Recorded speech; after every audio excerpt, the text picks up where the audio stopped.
Damos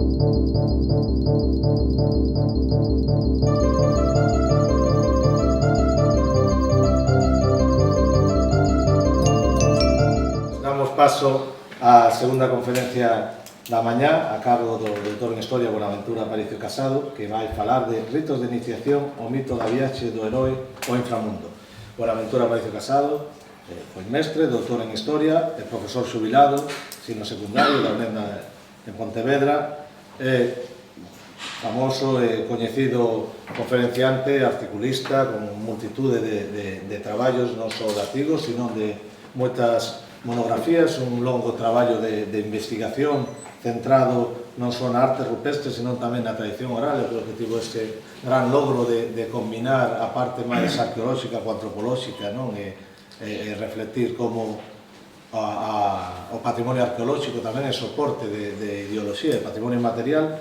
Entre os seus libros, que son moitos, eu vou citar un par deles, como A Sociedade Campesiña na Mitoloxía Popular Galega, un libro de referencia, Moura, Serpientes, Tesoros e outros encantos de Mitoloxía Popular Galega, que foi a súa tese, traballo a súa investigación da tese doctoral, Símbolos en Memoria, Lanceata, ou o último, Segredos ao Descuberto, a pegada dos canteiros e buscadores de tesouros nos petróglifos galegos, que está aí disponible, que é a primeira investigación que se fai a este respecto en toda Europa desde esta ollada antropolóxica da arte rupestre. Non quero quitarlle máis tempo, que ven falar el, así que damoslle a palabra a Buenaventura. Ben, bons días a todos. Non hai como ter un amigo para que che faga un panexírico, verdad? É unha mágoa que despois das conferencias que teño escoitadas onte pola tarde hoxe, non somos moitos, pero somos escollidos, que non veña máis xente este tipo de cousas. Normalmente a antropoloxía nos fai tocar temas que están aí agachados, ocultos, que non se fala deles moito, que non se quere falar a veces, que hai interese en que eso permanece aí agachado e tal. É unha mágoa que a xente, é un sábado pola mañá e hai moitos que faceres. En fin, vamos lá. Rito de iniciación ao mito da viaxe do heroe ao inframundo. Vamos a empezar tocando tres aspectos que va a ser o papel das princesas nos contos maravillosos rusos. Despois vamos a falar dun numen vasco que é Mari, e despois das mouras galegas. Un teórico moi coñecido, non se fala tanto del, ruso, Vladimir Pro, especialista na análise dos contos maravillosos, é autor de dos libros fundamentais. Un deles se titula Las raíces históricas del cuento. En este libro trata de desentrañar o que é un rito de iniciación que se facían os xoves ao chegar máis ou menos á puberdade. Según Pro, este rito consistía en a morte simbólica deste xove engulido, tragado, por un animal fabuloso, normalmente unha serpe e un dragón, e despois a súa posterior resurrección acadando desto, coa nova vida, un novo estatus, o estatus de heroe. Con paso do tempo, unha modificación. En Galicia tamén, por exemplo, se ve este fenómeno de cambio, unha lenda que aparece en un monte de Moaña, ao dun castro, Monte dos Remedios, pois a Moura xa é unha bruxa, é unha vella, unha cousa. Pois co paso do tempo, o fenómeno un pouco, digamos, traumático do engulimento do heroe pola serpe foi sustituído polo enroscamento da serpe, do ofidio, ao redor do corpo do xove. Isto se ve tamén nas nosas lendas de Mouras. Nos contos rusos maravillosos, a princesa ten sempre os cabelos loiros, color do ouro, color dourado, que ten un significado claro. Pero esta princesa ten un comportamento ambiguo. Ten unha faceta de fada, positiva, e ten unha faceta de bruxa, peligrosa. Hoxe é o día que se celebra recordando a violencia contra a muller, e vamos a ver como nestes antigos mitos eso está moi vivo desde o principio, este tipo de cousas. Ben, según Pro, a unión do puber, do heroe, con esta muller pode resultar moi perigosa. Non é fácil. E aí o autor ruso ve unha cousa que está no trasfondo desto que falamos da violencia da muller. É que a muller sexualmente é máis potente que o home. E hai un problema.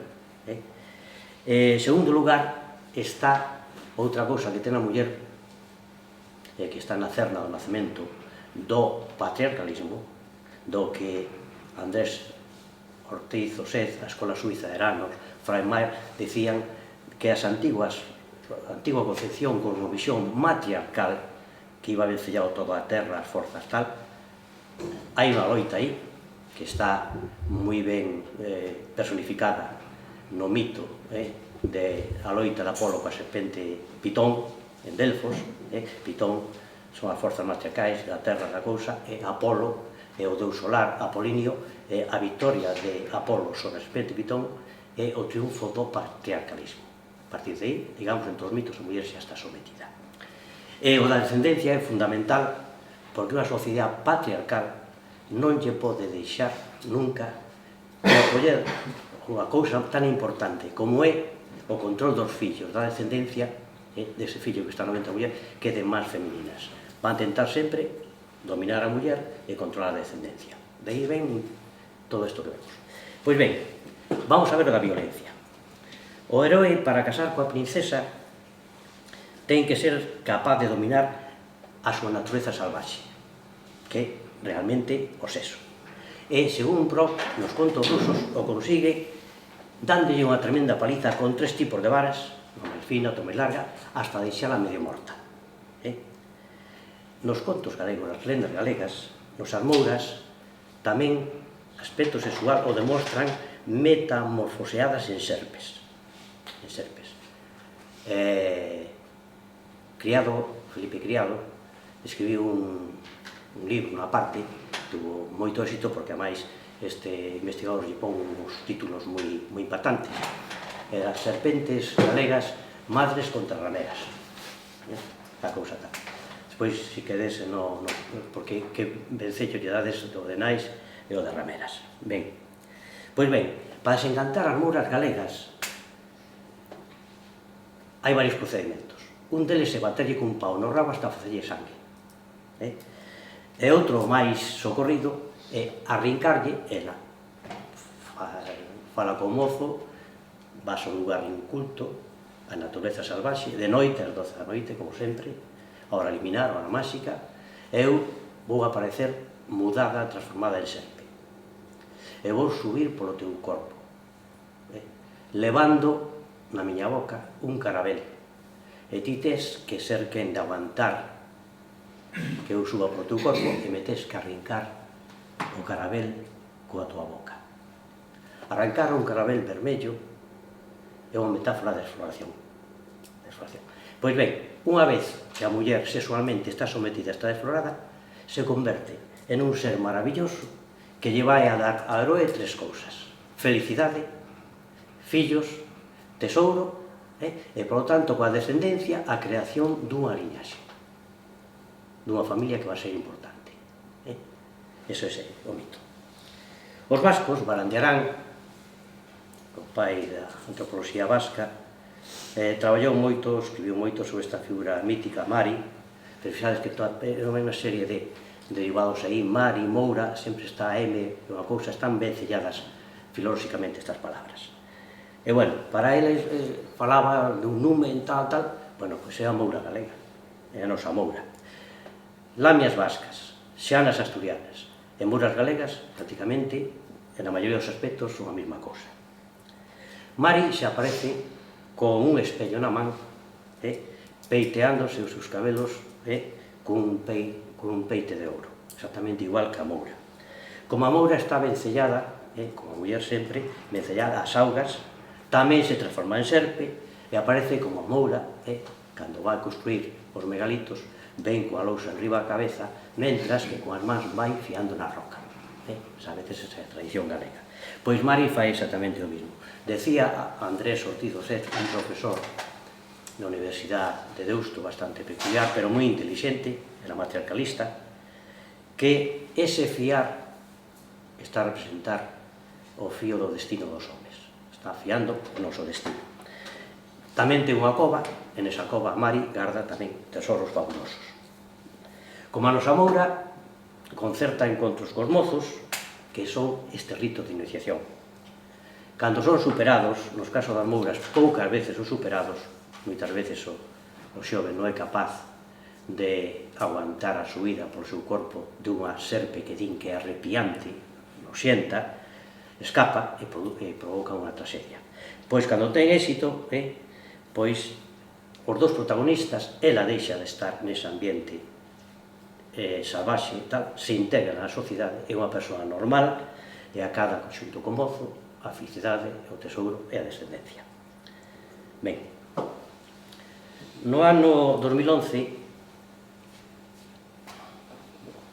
se publicou en Córdoba unha editorial Munzara que levaba, non me acordo, aquel ministro de Traballo de Aznar, que era un verso solto no goberno do PP e que se marchou, porque era moi centrista, un pouco moderado, e despois se dedicou a cousas bastante máis productivas, como foi crear unha editorial, a editorial Munzara, que ele está en Córdoba. Pois unha doutora, a doutora Raquel Lacalle Rodríguez, publicou un libro titulado O símbolo da prehistoria, donde recolle unha teoría que, bueno, podemos discutir, as teorías antropolóxicas son moi variadas, podemos aceptar unhas cousas ou outras. Vou expoñer a teoría desta señora. Según a doutora Lacalle, que se inspira na escola mitolóxica comparada, a escola mitolóxica da natureza de Max Miller, alemán, o primeiro sistema de crenzas, sistema religioso, artellado, articulado, según ela tiña o base astral, centrado, onte Mariño decía que nunca o Sol e a Lúa foran considerados como deuses e tal, foran deuses non, despois falamos deso, nun culto aos astros. Según ela, o home, dende xa no Paleolítico superior, estudia todas as grafías en covas, en tal, pinturas e grabados, chega a fixarse neste astro, o Sol, que nace, que crece, que embellece e que morre para volver outra vez a renacer. É que este home percibiu enseguida unos paralelos co desenrolo da súa vida e, polo tanto, a esperanza de seguir tamén ese circuito, ese ciclo, para chegar tamén a renacer nunha vida futura. Sería o Sol, polo tanto, e a Lúa os inspiradores destas crenzas. Según elas, están fixadas no Paleolítico superior. Pero onde se plasman máis claramente é na cultura megalítica. O megalito, a tumba, según a doutora Lacalle, en realidade é a concreción dun mitograma, que a viaxe do morto xa como heroe ao alén, no inframundo, emulando, copiando esa viaxe do Sol ao inframundo para despois tamén, el tamén, pasar pola morte e resucitar. Esta viaxe deste heroe ao inframundo sería representado gráficamente a través de embarcacións, en Egipto, no faraón é moi claro, a través, isto nos interesa moito, mañán podemos falar ali en Tourón, do tema mítico da caza de cervos, con unha serie de cuadrúpedos en marcha ou de carros. As estelas que temos en Extremadura, no Algarve portugués, a tumba do guerreiro, que ten unha espada, ten a parropia de armas e ten tamén un carro. Ben, a caza ao cervo, según a doutora, sería unha representación, unha alegoría da morte solar e da súa viaxe ao inframundo. E según ela, a manifestación máis palpable, máis evidente, estaría representado nun ortostato dun megalito en Portugal chamado Orca dos Juncais, na comarca de Queiriga, en Viseu, desgraciadamente destrozado, parece que está perdido, donde unha das lousas, dos chantos que din os portugueses, se representaba unha cacería dos animais presidida por un sol. O sol ali, prácticamente, é unha cacería de cervos. Parece ser, segundo esta doutora, que xa dende o Paleolítico o cabalo e máis o cervo adoitan acompañar ao morto con un significado solar. Pois ben, os megalitos non todos os que teñen corredor, en Galicia se pode experimentar bastante ben, o corredor está orientado ao nacente para recibir o sol na súa saída no solsticio de inverno. Están orientados moitos, hoxe por la declinación variou un pouquiño, pero están orientados ao corredor ao nacente no solsticio de inverno. Según o autor a la calle, coa intención de que ese primeiro sol da mañana penetre polo corredor e ilumine as pedras e a decoración dos megalitos que están decorados, e que sería interpretado eso como un renacer astral dos que están ali enterrados a recibir esa enerxía divina. O sea, eu penso que o vencello dos megalitos co sol, a orientación incluso dos menhires que están orientados como en sentido este-oeste, son, según moitos, marcadores solsticiais, que esta relación dos megalitos co sol é bastante evidente. Ben, eu na guía de arte rupestre, na introdución, decía que os megalitos, os dólmenes, son tumbas, pero que despois deveñen en santuarios. Sobre esas tumbas hubo unha ritualidade enorme, moi marcada, sobre todo en relación cos equinoccios e cos solsticios, nesta cousa da vida e da morte. Se rendiría culto a eses mortos que xa están divinizados, porque igual que o faraón Exito, mesma idea, estes heróis aí mortos serían garantes da fertilidade dos campos, das cosechas, da vida vegetal, da vida animal, igual que fai o sol. Ben, vamos a insistir un poquinho máis nesto da viaxe ao inframundo do herói. A loita do herói contra un animal poderoso, seguido da súa morte, é un tema que aparece en moitos países, en moitos mitos e moitos relatos. Precisamente, a empresa, digamos, prototípica deste herói é a viaxe ao inframundo, ou alén, esa viaxe que fai o herói a outro mundo da vida. Para que fai esa viaxe? Pois o herói fai a viaxe para acadar o tesouro oculto. Ese tesouro oculto é ouro, que é unha idea que está asociada á inmortalidade, e tamén, de paso, conquerir o matrimonio coa dama, coa esa dama sobrenatural. Pero todo o rito de iniciación, toda a viaxe, ten que comportar a superación dun obstáculo. É dicir, o tesouro oculto ten un guardián, que está encarnado sempre na serpe, nun dragón, nun touro ou nun grifo. Pois ben, é curioso que nas orixes míticas e lendarias dos grandes soberanos, dos reis, dos grandes xefes, aparezca vencellado a orixe desas linaxes o mito do heroe e da serpente. Eles se consideran os seguidores dese primeiro héroe, do héroe primordial. Entón, este tipo de relatos, o que nos está indicando, son as orixes divinas destas dinastías e destes liñaxes. Porque a partir dese orixe divino, con este héroe primordial, eles poden xustificar seu poder e súa soberanía. E aquilo de Franco, pola gracia de Dios, o rei como encarnación del poder divino de Luis XIV, el rey Sol y todo ese tipo de cosas. Entonces, una vez que Dios te ha dado el poder, nadie te lo puede discutir. Entonces, formas parte de un linaje, de una casta distinta, los demás tienen que dar razones de sus actos, los reyes, solo a Dios después de la muerte. Bien, o sea que no son cosas baladí, sino que son los mitos al servicio del poder y de la justificación del origen de ese poder. Xa pasei o castelán, volvemos a ver. Vale. Vencer a serpe é unha proba iniciática, é unha ceremonia de tránsito, de paso, que conduce ao tesouro. Por eso, normalmente, nas grafías destos heróis, a carón deles aparece sempre a serpente. Son vencedores da serpente. como dixe antes, para poder entrar no lugar sagrado hai que vencer aos guardiáns da porta. Este guardián, normalmente, pode ser un animal fantástico, híbrido, e moitas veces, como lle pasa nos capiteles románicos, coas arpías, con corpo de muller. Hai un esquema destes mitos que se repite sempre. Primer paso, loita do heroe contra o monstro. Segundo paso, victoria do heroe. Terceiro, matrimonio coa dama.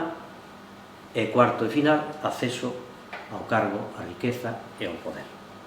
Pero isto non se produce só nos relatos folclóricos populares, sino que está tamén na mitoloxía clásica, no mito de Perseo, de Cambo, de Jason, Edipo, todos os vencedores do animal fabuloso.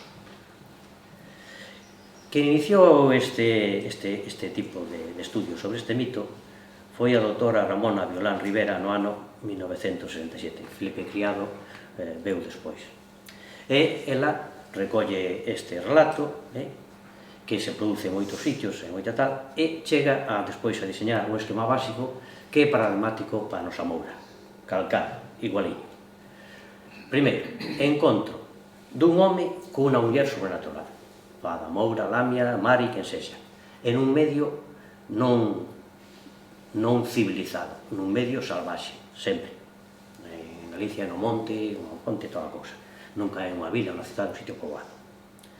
O home, diante da beleza que é a muller, namórase e a solicita matrimonio. A muller accede, pero poñendo sempre unha condición, obstáculo. Se non metes no obstáculo non és un heroe. Se a promesa, a condición da muller se cumple, pois todo vai ir, veremos despois, sobre rodas. Se non, se pode supoñer a morte do pretendente.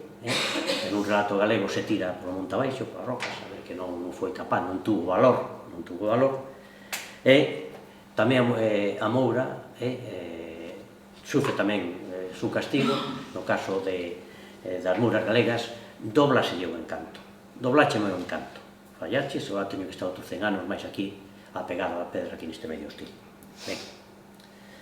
Se é capaz de vencer a proba, ten un matrimonio, se casa con ela, e vai ser sempre un matrimonio feliz e con gran riqueza material.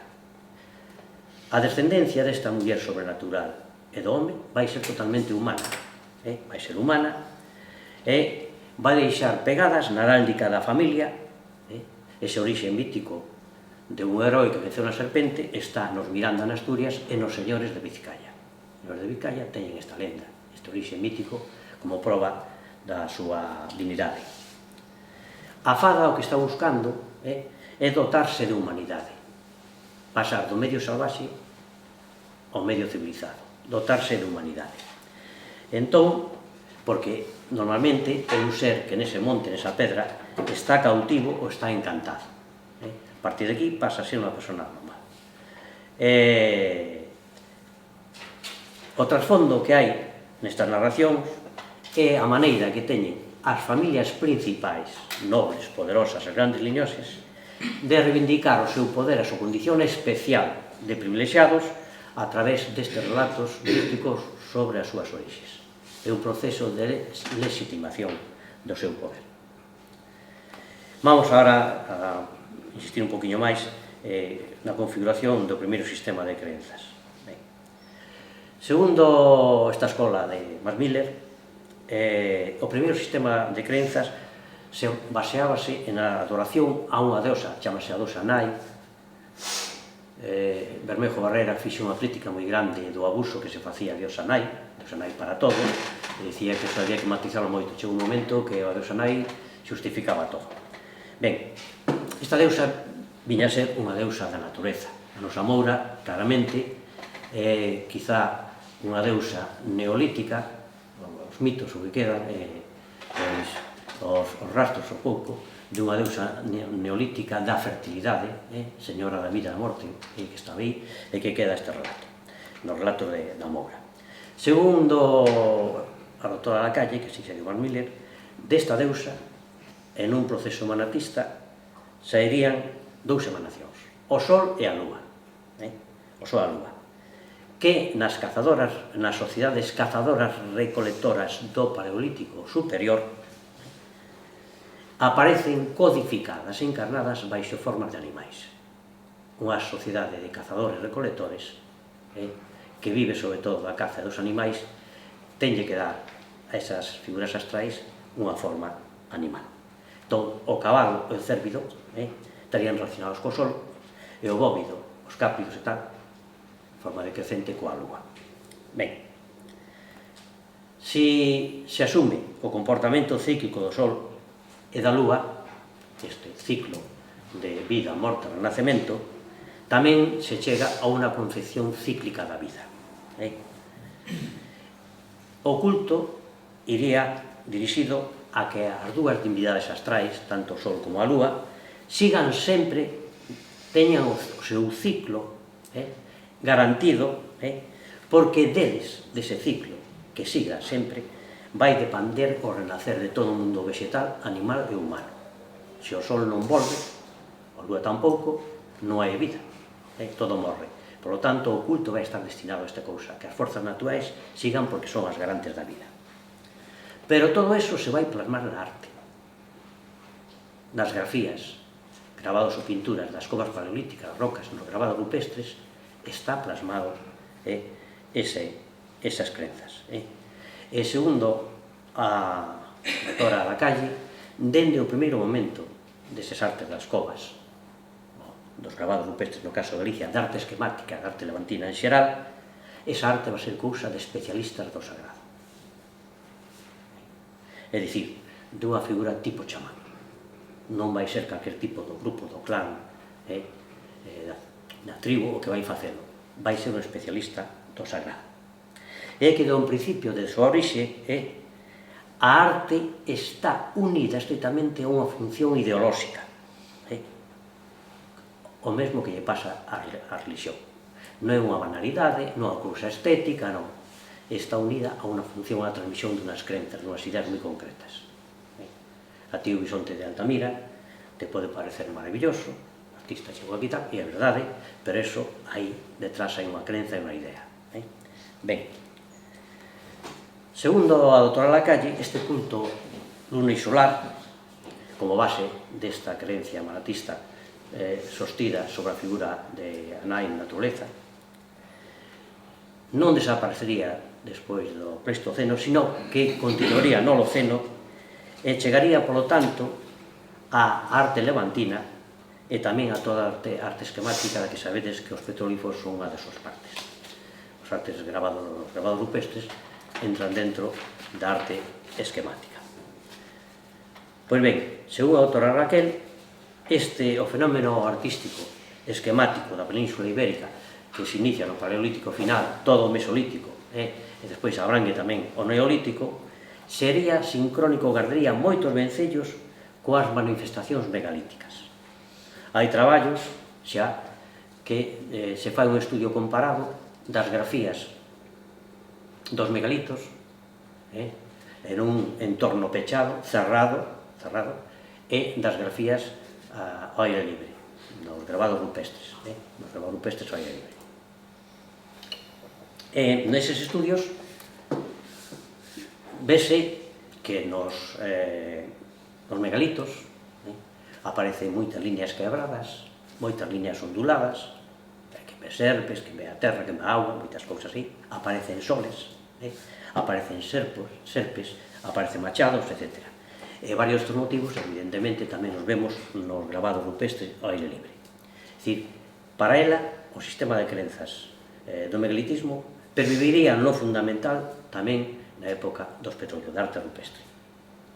Isto, eu poñería algunhas cousas porque se os megalitos galegos máis antigos teñen 4.000 anos antes de Jesucristo e segundo os especialistas da arte rupestre o componente maior está máis ou menos no ano 2000 a.C. en relación coa aparición da metalurxia do cobre, da vosa campaniforme, evidentemente pode que haxa unhas matizacións porque o ano 2000 vai encellado a unos cambios moi grandes, o metal supón un cambio moi grande, hai un intercambio, incremento dos intercambios a nivel grande, a revolución que chaman os produtos secundarios, que apareceu a utilización no leite, da agua, saber facer queixo e toda a cousa, o sea, que o plano económico non é exactamente o mismo, eso a mellor ten que ter unha programación tamén. Ela di que no fundamental son o mismo.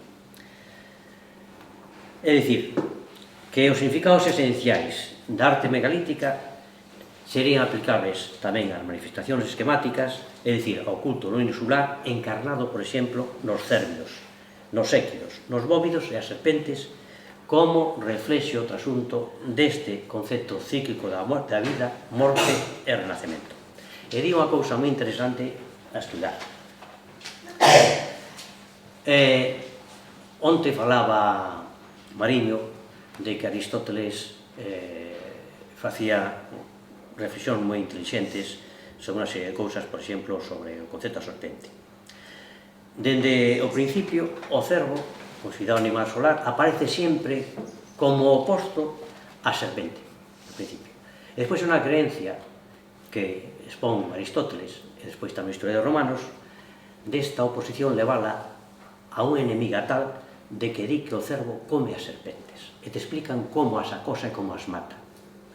E como tamén, se unha serpe venenosa o pica, como o cervo é quen de depurar, de librarse dese veneno. Hoxe, dos especialistas, o cervo non pode comer serpes. Eso, que se sepa, non está, todos os biólogos e toda a cousa, non está. Que hai aí? Hai un relato, unha oposición simbólica, donde esta, nai natureza, tería dúas facetas. Unha faceta solar, representada no cervo, esencialmente no cervo, non só no cervo, e unha faceta tónica e lunar, oposta, representada na serpente. Porque esas dous son indispensables para explicar o concepto da vida. Por lo tanto, que isto é unha cosa que temos que ver en Tourón, xa digo, para ela, este viaxe do heroe inframundo se representaría a través da caza, da morte, da súa representación, que sería o cervo ferido. Daqui a abundancia das cervos frechados. É certo que atopamos en moitas pedras unha sola figuriña dun cervo moi pequeno que está fechado. Está fechado. E nas cacerías tamén os cervos aparecen flechados. Despois, en relación a outra cousa que vou dicir, vamos a dicir unha pedra que é a pedra máis emblemática de Galicia, e pode ser que a mellor de toda Europa, que é a Laxe das Ferraduras. Pois ben, esta viaxe do sol ao inframundo se representaría a través do cervo ferido, frechado ou ben dun cabalo. Según ela, o sol nacería como unha emanación da desa natureza e volvería a ela para fecundarla en primavera e morrer en inverno, internándose no inframundo. E estas ideas, según ela, se representarían a base do mito da explicación do mitograma do dolmen, do que está aí, deses mortos. Isto, que tería de trasfondo? Un ordenamento social en castas, en clan e lineaxes que serían, digamos, o distintivo das sociedades megalíticas. Hasta aí pouco se nos dicía que os megalitos eran unha sociedade moi igualitaria, que se enterraban ali todos, os colectivos e tal, pero xa últimamente as investigacións dos máximos especialistas que temos en España, os catedráticos da Universidade de Alcalá, xubilados, Primitivo Abuelo e Rodrigo de Balbín Berman, que coñecen todo o arte megalítico europeo e han publicado todas as revistas internacionais, te di que é unha sociedade que xa está articulada socialmente. Entón, a través desta arte, que está reflexada en eses grabados, en esas pinturas megalíticas, o que se está a reflexar é a transmisión de dereitos de propiedade e de acceso ao poder. É dicir, que esta arte, a interpretación ideolóxica desta arte, nos está a falar dunha diferenciación social moi clara xa nas sociedades megalíticas. Por lo tanto, neste mundo megalítico, a expectación de soles, que vemos, de o que chaman Tetain da cousa, que pode ser un machado, das serpentes, dos cervos, dos touros, son elementos, virían ser elementos distintivos de certas castas sacerdotais ou de guerreiros, símbolos, estas figuras, da divindade utilizadas por estas castas para subliñar a súa orixe divina, que virían a representar o que hoxe entendemos os escudos. As labras heráldicas en cada casa están representando unha serie de figuras de cousas a orixe desa familia. E vou a rematar coa pedra das Ferraduras. Xa sabedes que os arqueólogos deixaron, como se fora domba de fe, que a arte rupestre é obra dunha sociedade ágrafa, que non ten escritura, que non deixou os códigos desas figuras, e que, polo tanto, perdamos a esperanza de entender nada o que hai per sécula secular, polos siglos amén. Non hai nada que facer, é unha cousa tal, un arte chama abstracto e non sei que, non sei canto. Se coñecedes a Pedra das Ferraduras, eu creo que unha escena máis explícita que esa non pode ser. Vamos a ver. Plano de representación da Pedra das Ferraduras. 4 ou 5 homes están arrodeando a unha manda de cervos machos, con a cornamenta desarrollada, e xa decía Sobrino Buías que a interpretación literal así, ao pé da letra, non vale para os petrólifos porque é unha interpretación ideolóxica. A corna, o tamaño, está en desproporción co corpo. E as femias non pintan nada. Cando aparecen en posición periférica os grandes machos pola corna. Arriba de todo, no plano superior, como se pon dende a arte o componente ideolóxico sempre a figura principal arriba, Jesucristo, cando está, destaca só os apóstolos, o nível tal, está o xefe. E o xefe explicita claramente o seu poder tendo nunha man unha espada enorme que é 6 ou 7 veces o tamaño do guerreiro, e noutra man un escudo. Está arriba, dirixindo, enseña a espada. Parece ser que sí, hai unha sociedade onde hai tipos que mandan máis que outros. Moi explícito. Os outros están rodeando a banda de cervos, e os cervos están camiñando, se dirixen a cara a 2 ídolos cilindros. Un deles toca xa co corno o ídolo cilindro. Están todos flechados. Eu fixe un traballo sobre o ídolo cilindro da caíra, que apareceu un pollo, que está no Museo de Pontevedra. Eses ídolos cilindros, que sabedes, na súa faceta teñen os ollos e tal, teñen figuración do pelo e tal, aparecen en contextos funerarios, en túmulos megalíticos, sobre todos. Entón, parece ser que esa cousa de que o cervo camiñe cara a esos símbolos non é a casualidade. Hai unha relación de aí dese cervos coa morte, coa deusa da morte, co que sexa. E hai, claramente, unha sociedade con un xefe. O sea, un componente guerreiro especializado, non digo que foran todos guerreiros, hai xente que chega aquí e fala de cofrías de guerreiros, de non sei que, de ritos da agregación e tal, bueno, por exemplo, que escribiu Vázquez Varela diante da Pedra de Vincios, que ten toda unha panoplia inmensa de alabardas e de espadas e tal, ele imagina diante ali un rito de agregación de guerreiros, unha espada de tanto, de forza, dunha xente, un componente que ten un estatus especial e tal. Bueno, imaginar diante ali unha agregación de centro de guerreiros, non hai moito espacio para facer moita reunión de guerreiros, e na Pedra das Ferraduras tampouco. Eso é de libre interpretación, pero que hai tipo comando, e que hai unha relación claramente dos cervos con ese mundo funerario. De feito, son animales considerados sempre psicopompos, que ten relación co mundo funerario. E iso está claro. Por lo tanto, non todo arte rupestre é indescifrable, e máis non se pode defender esa tese cando ninguén intentou facer un estudio desas grafías partendo donde hai que partir, do estudio das grafías dende o Paleolítico final, do Paleolítico superior, ver como eses animais, en pinturas, en grabados, están aí nas covas, facer despois a evolución de arte esquemática, levantina e mesolítica, ata chegar aos petrolíferos, a arte rupestre, e ver se evidentemente hai unha continuidade de certas cousas, e creo que algo se pode prescutar. E se non, se o tentamos, facendo un estudio moi ben feito, hai que ver moita grafía, hai que volver outra vez a Marijas Gimbutas, que sabe moito de grafías neolíticas, todo ese tipo de cousas, pois, dicir, bueno, vemos isto, hasta aquí chegamos, outro, de momento, non somos quen de descifrarlo.